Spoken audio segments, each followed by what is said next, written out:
عليكم ورحمة الله وبركاته كسو دوادا channelka kabcinta garaadka caruurta markuu horeys waxaa idin xasuusinayaa inaad channelka subscribe dhahdaan like tan hanaga iloobin share tan uu qabo walaalkay su'aal baa ku weydiinaya walaalkay ama walaashay meeqa saac ayaad adigu hurday waxaa la yaabaa inta ugu dheeraata hurdo waxaa la yaabaa inay tahay 15 saac 10 saac 12 saac meelahaas hurday laakiin weli aad ma maqashay dad hurdeen 300 oo sano inta dheeri ay ku darsadeen Allahu a'lam qisadaas ayaa maantidin la wadaagayaa mar labaad waxaa idin xasuusinayaa inaad channelka subscribe dhahdaan like tan hanaga iloobin share tan dadku share garay walaalkay ama walaashay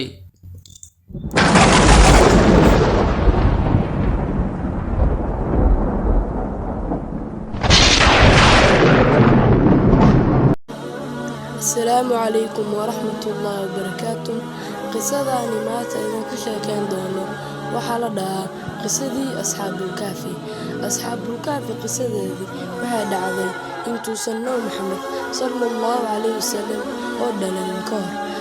إسلام مدن دونذي وأكو يريد دادكي